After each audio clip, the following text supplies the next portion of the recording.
Good evening everyone, welcome to civil service study. Next test पर आ जाइए। Focus करेंगे करंट अफेयर्स के प्रश्नों पर यूपी पीसीएस के लिए। तो क्वेश्चन नंबर 1 पर आ जाइए। इंडिया इनोवेशन इंडेक्स निम्नलिखित में से किसके द्वारा जारी किया जाता है? बताइए।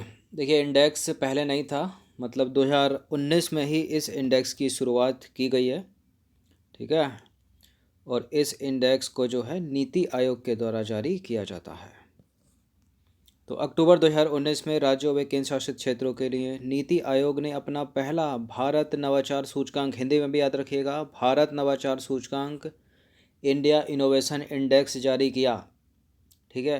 अब इससे प्रश्न बनते हैं कई, जैसे कि बड़े राज्यों में शीर्ष राज्य कौन सा रहा, फिर शीर्ष रहा तो निम्नतम कौन सा रहा। ठीक है। फिर नॉर्थ ईस्ट में चले जाएंगे कि नॉर्थ ईस्ट में कौन सा शीर्ष रहा, निम्नतम कौन सा रहा। फिर चले जाएंगे केंद्र शासित प्रदेश कौन सा शीर्षतम, कौन सा निम्नतम रहा। ठीक है। क्वेश्चन नंबर 2 पर आ जाइए। इंडिया इनोवेशन इंडेक्स यानी भारत नवाचार सूचकांक में ओवरऑल स्कोर के आधार पर बड़े राज्यों में पहला स्थान निम्नलिखित में से किसे प्राप्त हुआ है?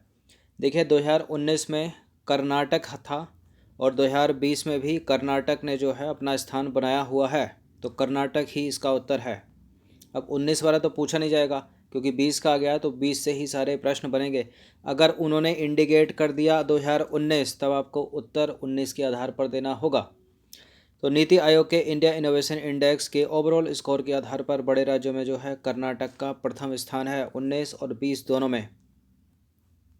क्वेश्चन नंबर 2 पर आ जाइए। निम्नलिखित कथनों पर विचार करेंगे। इंडिया इनोवेशन इंडेक्स यानी भारत नवाचार सूचकांक में बड़े राज्यों की श्रेणी में झारखंड अंतिम स्थान पर है और इस सूचकांक में पूर्वोत्तर राज्य यानी उत्तर पूर्वी राज्यों में सिक्किम जो है वो प्रथम स्थान पर है, यानी शीर्ष स्थान पर है। गलत है दोनों के दोनों स्टेटमेंट। हिमाचल प्रदेश शीर्ष स्थान पर है और इसमें बिहार अंतिम स्थान पर है। ठीक है, तो कोई भी सही नहीं है इसमें, तो डी है इसका आंसर, उपरोक्त में से कोई भी नहीं। तो देखिए, इस इंडेक्स में, किस इंडेक्स में? इंडिया इनोवेशन इंडेक्स में कर्नाटक ने 42.5 का स्कोर हासिल किया। उसके बाद महाराष्ट्र 38 के स्कोर के साथ दूसरे स्थान पर रहा और तमिलनाडु 37.91 के अंक के साथ या स्कोर के साथ तीसरे स्थान पर रहा। घटते क्रम में पूछा जा सकता है, याद रखिएगा, कर्नाटक, उसके बाद महाराष्ट्र और तीसरा तमिलनाडु। इस इंडेक्स में बिहार 14.5 अंक लेकर अंतिम स्थान पर रहा। बात करें उत्तर पूर्वी राज्यों की, तो पहाड़ी राज्यों में हिमाचल प्रदेश 25.06 स्कोर के साथ शीर्ष स्थान पर है। उसके बाद उत्तराखंड का नाम आता है, उसके बाद आता है मणिपुर का। देखिए, ऑब्लिक कर रखा है यहाँ पर, उत्तर पूर्वी या पहाड़ी राज्यों में।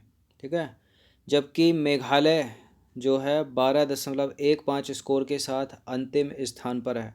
तो मेघालय है सबसे लास्ट में और फर्स्ट है हिमाचल प्रदेश, ना कि सिक्किम। क्वेश्चन नंबर 4 पर आ जाइए। सार्वजनिक क्षेत्र के बैंकों के विलय योजना में इलाहाबाद बैंक का विलय निम्नलिखित में से किस बैंक में किया जा रहा है? Andhra bank, Indian bank, Canara bank, बताइए किस में? इलाहाबाद बैंक का विलय किस बैंक में किया जा रहा है? इंडियन बैंक में। तो इलाहाबाद बैंक का विलय जो है वो इंडियन बैंक में किया जा रहा है। क्वेश्चन नंबर 5 पर आ जाइए। 2020-21 के खरीफ फसलों में धान के लिए कितनी एमएसपी निर्धारित की गई है? बताइए।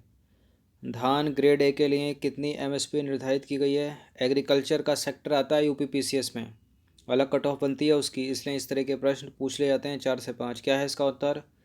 1888, 1888 याद रखिएगा।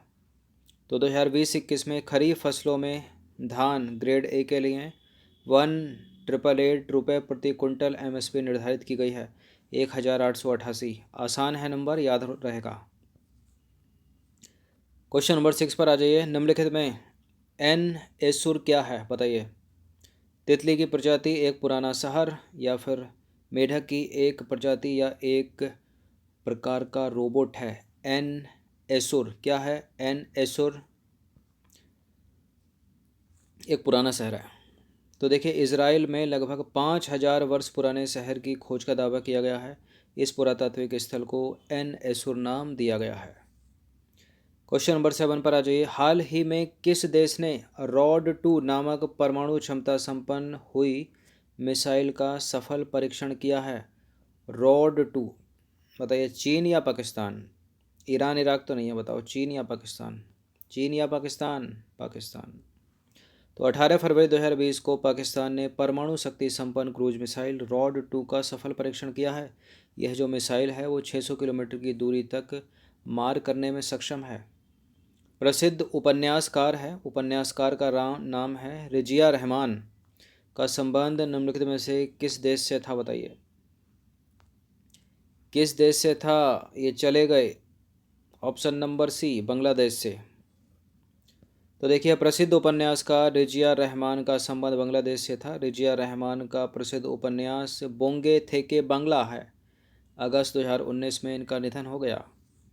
क्वेश्चन नंबर 9 पर आ जाइए। 2020 में नाटो का निम्नलिखित में से 30वां सदस्य कौन बना है?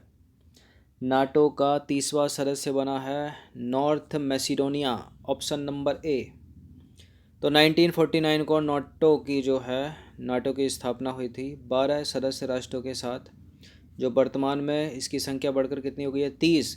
जो इसका 30वां सदस्य है वो नॉर्थ मैसिडोनिया है। क्वेश्चन नंबर 10 पर आ जाइए। कैथरीन स्केलरोपोलो निम्नलिखित में से किस देश की राष्ट्रपति हैं? इम्पोर्टेंट है, महिला राष्ट्रपति हैं। किसकी हैं ये बताइए? ग्रीस की। तो जनवरी 2020 में जो है कैथरीन स्केलरोपोलो ग्रीस की पहली महिला राष्ट्रपति के रूप में चुनी गई हैं। पहली हैं, महिला हैं ग्रीस की, कैथरीन स्केलरोपोलो। क्वेश्चन नंबर 11 पर आ जाइए। निम्नलिखित में से कोसोवो की कैपिटल क्या है? कोसोवो की राजधानी क्या है? लग्जमबर्ग नहीं है, प्रिटोरिया नहीं है, प्रिस्तीना है। क्या है? प्रिस्तीना। तो कोसोवो की राजधानी जो है वो प्रिस्तीना है। प्रिस्तीना या इंग्लिश में प्रिस्टीना ही बोलेंगे इसको। कोसोवो जो है वो दक्षिण पूर्वी यूरोप में स्थित एक आंशिक रूप से मान्यता प्राप्त राज्य है। क्वेश्चन नंबर 12 पर आ जाइए। गिनी बिसाऊ निम्नलिखित में से किस महाद्वीप में स्थित है?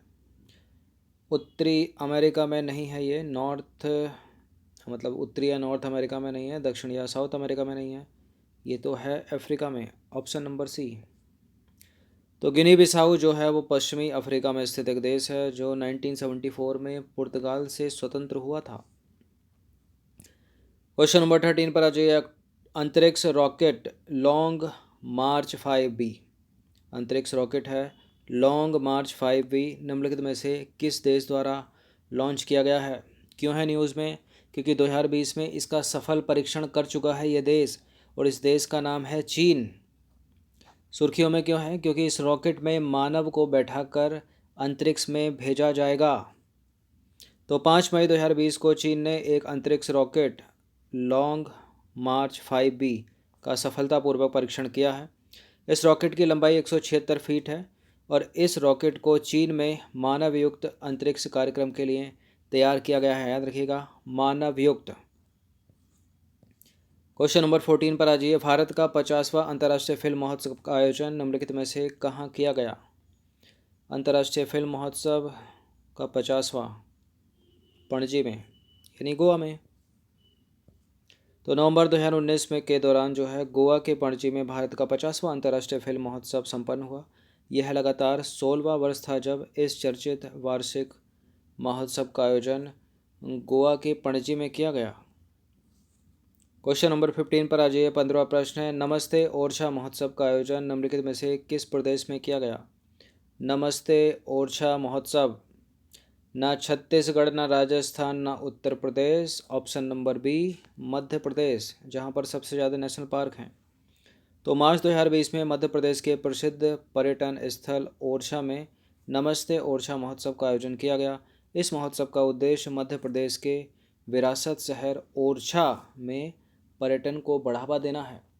एक प्रश्न पूछा गया है आपसे थंबनेल पर कि राफेल जो विमान है उसकी स्पीड कितनी है?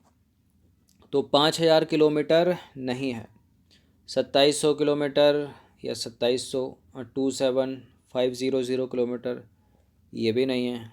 ठीक है, फिर कितनी है?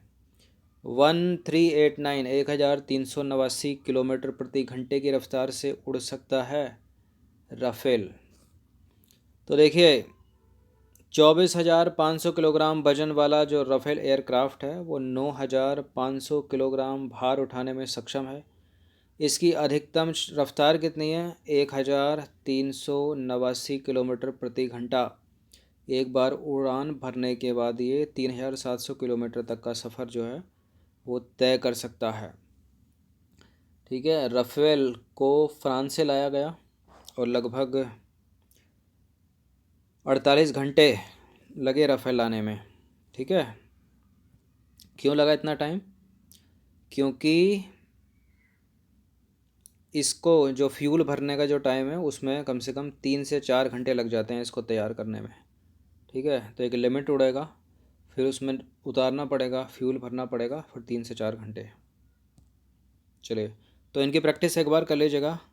ये तीसरा टेस्ट हो गया है आज करंट अफेयर्स का यूपी पीसीएस के लिए। धन्यवाद।